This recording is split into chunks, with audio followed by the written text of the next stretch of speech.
Hey everyone, Naima here, welcome back. Today I want to go over a question I've been getting. How do I talk to my boyfriend about cycle tracking? So this video is for those of you that are in a heterosexual relationship and either you have been doing fertility awareness method and you want to give your boyfriend a little bit more information about it, there's questions coming up about it, and for those of you that are on hormonal birth control of some kind and you're ready to make the transition and you need to introduce this to your relationship. So the first question I get from people is, how do I get my partner on board with this method and trusting of this method? And my answer to that is education. Knowledge is power. Understanding the process is going to help him to know, to feel confident and to just trust the process altogether. And so number one, that takes you understanding your menstrual cycle very well and understanding how fertility awareness method really works, and instilling that confidence in him by taking some time to sit down and have an educative moment where you can show him your chart and explain to him about how a menstrual cycle works and how fertility works and how long an egg stays alive in the uterus, etc.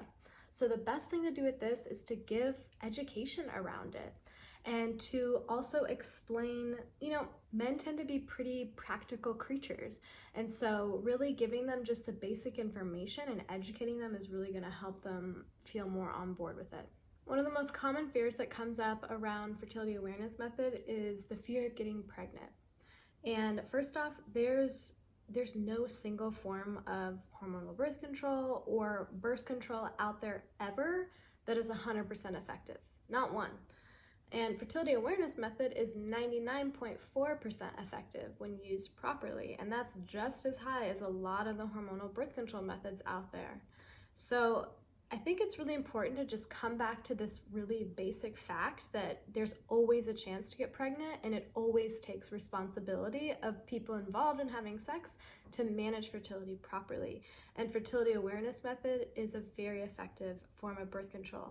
So understanding the statistics about it is really great, and then also remembering that FAM is not something that you just have to use alone. You can use redundancy in your birth control and during your fertile window, or while you're understanding your fertility cycle before, if you're coming off of birth control and you're trying to get it normalized, to use condoms, to use diaphragms, to use extra barrier methods when you are fertile.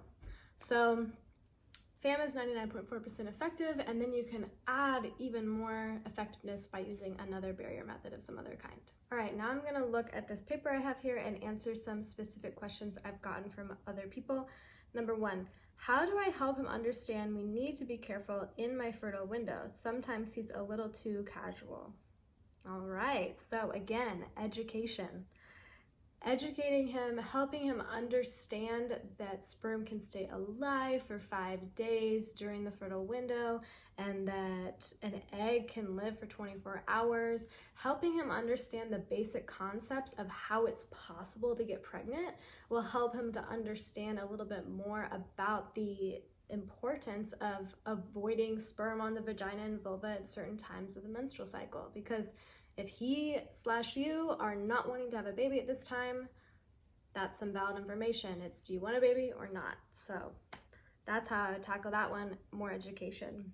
The second question I am getting is, how do I get them to be more involved in my cycle tracking? That's really sweet.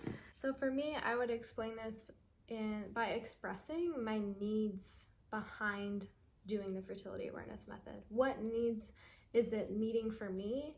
And really clearly articulating that for them and really taking the time to learn about what needs they're meeting for you. And for me, why I practice fertility awareness method is because I feel so much more connected to my body and my sexuality. And I feel safer, in fact, not having synthetic hormones in my body. It helps me to regulate my moods more. It helps me to just feel better and feel happier. And those are some pretty big needs. And finding a way to express those needs with love and kindness in a way where they can really hear why this is so important to you is really powerful. Also, in my relationships and my current relationship, I have expressed to my partners how I need just a kind of a deal breaker for me is that I need my partner to be 50% involved when it comes to birth control and managing fertility, because there's two of us. It's a 50-50 relationship. Both people need to come up and come to the relationship prepared to be responsible in this way. And the way that I've asked my partner to show up in that is to be just generally aware of where I'm at in my menstrual cycle, to be loosely tracking, you know, oh, she stopped bleeding about 5 days ago, we're getting closer to the fertile window, and to check in with me during my cycle at times if he is unaware because he's not writing it down every day. And asking him to be generally aware of my cycle helps me to feel safer when it comes to how we are engaging in sex. So it's not just me having to say all the time, like, okay, now is the time we have to use a condom, we have to stop, and can you please put a condom on? It takes all the responsibility off of me, and it puts it 50-50 so that I can trust that he knows that when we do start engaging sexually with each other, he's aware of where I'm at in my cycle, and if he's not aware, to ask and to be very clear on that. So yeah, I would say that just asking them to be more involved in and aware of where you're at in your cycle helps to also build deeper intimacy in the relationship. And having that deeper intimacy brings deeper closeness, and it can be really a positive thing for your relationship overall, and create more safety and trust, which are some of the greatest pillars to a healthy, happy relationship. Another thing that I think is really powerful and important too is to really just know and understand your boundaries as the female person in the relationship, and to just basically say that this is a package deal, and that if you want to be engaging with me sexually, that I need XYZ from you. And explaining that this is how you use your birth control, this is what you feel is really important to you, to your health, coming back to the needs behind why you're using this form of birth control, expressing it to them, and just, yeah, expressing that this is how you engage with your sexuality in life, and that really you can't get one without the other. And most men want to be sexually involved with you. I've never had a partner that was just like, meh, I'm good. So most want to like hop on board and get involved in some way or another to have that deep intimacy with you. So I encourage you to just hold your boundaries and stay in your power, and express from that place of love and what your true needs are behind this. Okay, another question I got is, how do I get my boyfriend to trust that I have ovulated? Again, information is power. Knowledge is power. Explain to them that after you've ovulated, the egg stays alive for this amount of time. Once that egg has dissolved away, you're in your safe window. You can show them the temperature shift. You can show them how your cervical mucuses have dried up, etc.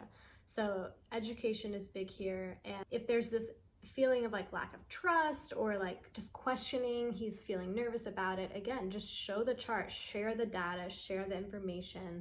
Sometimes it's hard to just take someone's word for it all the time, even if you have a really trusting relationship. So just seeing something that feels really solid can sometimes be really reassuring. Question number 4, does FAM take away from spontaneity? I would say yes and no.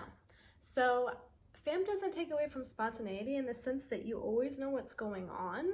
And if you're both on board with this, you'll both always know what's going on, so you can be prepared for it ahead of time and still allow for spontaneous sexual experiences to unfold. If you're in your fertile window, you know that's the time, you can take precautions to have a condom next to you, or have your diaphragm already inserted before you go to your date night, etc. So sometimes I think that in the beginning parts of FAM, when people are getting used to it, yes, it takes away from spontaneity. You're trying to learn about your menstrual cycle, you have to be extra careful, and it does shift your relationship and potentially how you've been interacting with each other sexually if you were on an IUD or a form of hormonal birth control. So I think that it's just important to remember that it takes a few months to get the hang of it, to get a few cycles tracked, and to be able to rely on a fertility awareness method as an effective form of birth control, and that just know that it's temporary during that time, and that after that, when you have a clear understanding of your cycle, there's a lot more spontaneity that can unfold because of the safety and because of the daily awareness that fertility awareness method brings.